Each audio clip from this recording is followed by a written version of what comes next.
آقای بیژن احمدی عزیز، خب شما تعریف کنیم ببینیم که کجای کاری ما.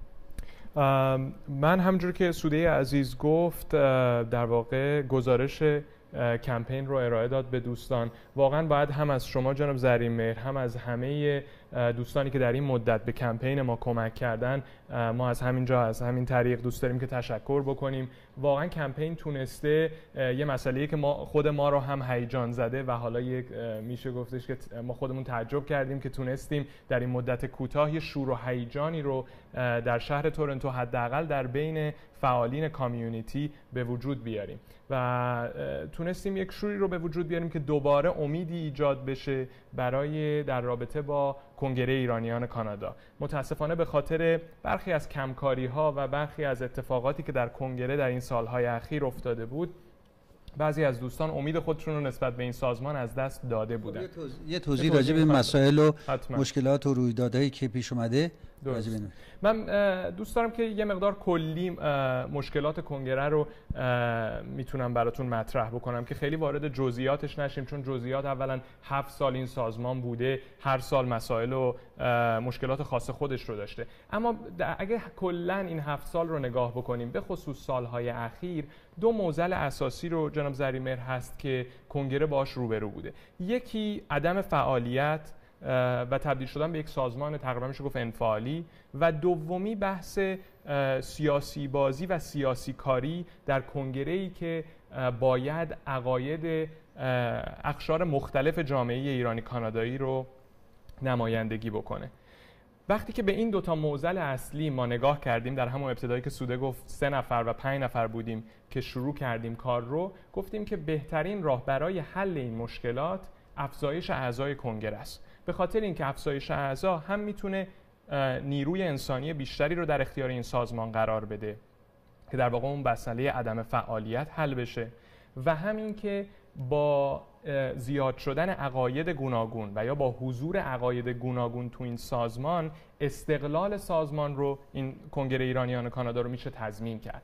وقتی که فقط کنگره 300 تا و یا 400 تا عضو داشته باشه، خیلی ساده است که یک جناح فکری خاص، و اتفاقی هم هستش که خودتون میدونید تو این سالها افتاده، یک جناح فکری خاص با سیاست‌های خاص خودش بتونه کنگره رو در دستش بگیره و عقیده همون جناح و همون سیاست رو به عنوان عقیده کامیونیتی ایرانی کانادایی حتی به دولت مردان و سیاستمداران کانادایی ارائه بده. اما اگر که تعداد اعضا زیاد باشه، اون وقت افراد مختلف با عقاید گوناگون، با طرز فکرهای گوناگون هستند و این سازمان میتونه مستقل از در واقع عقاید خاص سیاسی حرکت خودش رو انجام بده و برای پیشرفت جامعه ایرانی کانادایی به صورت کلی حرکت بکنه. عقاید مختلف هست، همیشه باید به عقاید گروه‌های اقلیت احترام گذاشت، اما باید عقیده اکثریت جامعه ما نمایندگی بشه و بر اساس اون سازمان رفتار بکنه. حداقل این نظری هستش که ما داریم و فکر میکنم خب تقریبا نظر منطقی و دموکراتیکی هم باشه. این مسئله میشه گفتش که 2 معضل اصلی کنگره است که در این سالها باش روبرو بوده. حالا بعد یه صحبتی که ما قبلا کردیم این بودش که اصولاً کسانی که عضو هیئت مدیره میشن اونا تعیین میکنن دیگه، درسته؟ یعنی اینا نمایندگان اعضا هستن، اعضا اونا رو انتخاب کردن که آقا شما این کنگره رو بگردونید. وقتی که اون نمایندگان، اون کسانی که انتخاب شدن از طرف اعضا، کار خودشون رو نمیتونن انجام بدن، نه اینکه آدمای به اصطلاح صلاحیت داری نباشن، صلاحیت داره هستن، منتها تخصص در مورد کنگره این خودش یه چیز جداگانه ایه. صرفا به خاطر اینکه مثلا آقای زرین‌مهر آدم خوبیه، بیا اینو انتخاب کنیم به عنوان رئیس هیئت مدیره، نباید چنین چیزی بشه. خب باید کسانی که به منطقیه، به نظر من کسانی که میخوان عضو هیئت مدیره بشن، اینا حداقل توی کنگره، توی کمیته‌های مختلف یه چند ماهی، نمیگم یه سالی، یه چند ماهی اینا به طور والنتیر داوطلب کار کرده باشن، درد کنگره رو بفهمن که چیه، مشکلاتشون رو بفهمن چیه، راه حل‌ها رو بتونن ارائه بدن، بیان اونجا صحبت بکنن. یکی که مثلا از راه نرسیده، یه وقت دیدی که چون آدم خوبیه بهش رأی بدیم، انتخاب کنیم. صحیح نیست. این باید مردم آموزش ببینن، همون اعضا باید در مورد همین مسائل باید گفتگو بشه باشون که به بیراهه نرن، وگرنه درجا میزنن. همه اعضای هیئت مدیره دلشون میخواد که یه کاری بکنن، دلشون میخواد، ولی چون به رمز و رموز و امور کار وارد نیستن، کار به جای نمیبرن، راه به جای نمیبرن، کاری انجام نمیشه. اون وقت ازشون ایراد میگیرن، ایرادا به جاست، ولی اونام چیکار کنن؟ از دستشون بر نمیاد، برای اینکه نمیدونن که چی به چیه. خب باید اینا رو بهشون گفت، باید بگی آقا شما باید وقت بذارید، چون اعضای هیئت مدیره فقط یک اسم، یک افتخار اسمی رو دارن، ولی هیچ گونه سود مادی و پس پولی به جیب نمیزنن. اینا همه اینا داوطلبن و هیچ پولی به اعضای هیئت مدیره به هیچ کس داده نمیشه مگر قسمت بخش اداری ادمنستراتیو که به اصطلاح ادمنستریشن که وجود نداره. یعنی شما منشی کسی ندارید، هیچی ندارید که به اصطلاح بفرما، در صورتی که جوامع دیگه دارن. درسته؟ ارمنی‌ها میدونم که ارامنه مال کشورهای مختلف هستن، نه تنها ایرانیان باشون مشارکت دارن.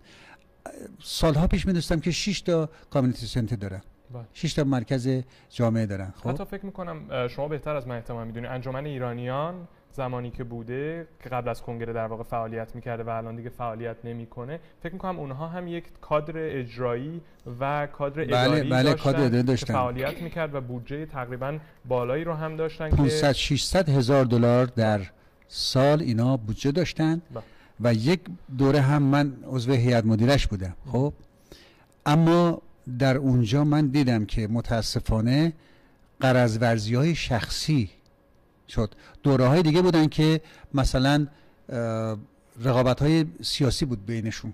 خب یه زمانی مثلا مجاهدین می‌خواستن بگیرن، یه زمانی سلطنت طلبان می‌خواستن بگیرن، یه زمانی کمونیست‌ها می‌خواستن بگیرن. اینا رقابت بین خودشون داشتن، مثل که انگار اینو تو دستشون بگیرن میتونن به جامعه بهتر خدمت بکنن. نمیدونم، شاید این فکر می‌کردن، ولی همینا باعث شدش که ما عقب نشینی کردیم. الان انجمن ایرانیان مثل که منحل شده دیگه. من فکر نمی‌کنم چی اثری از آثارش مونده باشه.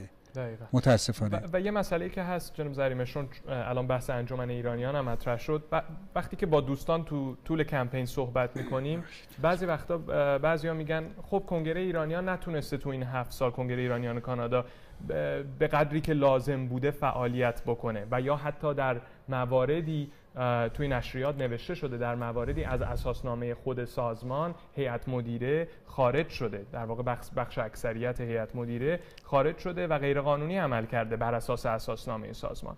خب اونها میگن که این افراد از ما سوال میکنن، میگن که چرا به جای اینکه کنگره رو بیاین منحل کنین، مثل همون اتفاقی که برای انجمن ایرانیان افتاد، یک سازمان دیگر رو باز بکنیم که بشه اعتماد مردم رو بهش جلب کرد. و این دقیقاً کار همون آش و همون کاسه است. دقیقاً. و جوابی که ما هم بهشون میدیم اینه که ناکنین یک بار ما فکر میکنم بعد به این دور باطلی که داریم چندین بار تکرارش میکنیم خاتمه بدیم.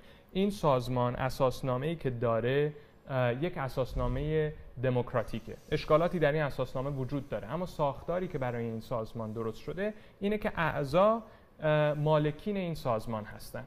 در تمام دوره‌های پیشین هم اعضایی که بودن، اما همون 300 نفر و 200 نفر تصمیم گرفتن که چه افرادی بخوان عقاید اونها رو نمایندگی بکنن در هیئت مدیره. تا موقعی که تعداد این اعضا کم باشه، تنها نظر همون 200-300 نفر هست که در هیئت مدیره نمایندگی میشه. برای همین اگر ما واقعا میخوایم سازمانی رو داشته باشیم، بحث این نیستش که اسمش دیروز انجمن ایرانیان باشه، امروز کنگره ایرانیان، فردا یه اسم دیگه، یه سازمان دیگه باشه.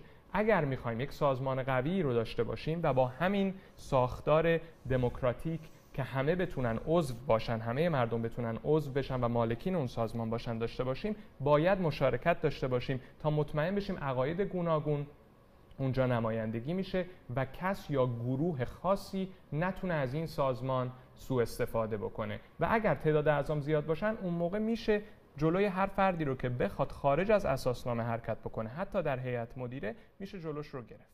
بله.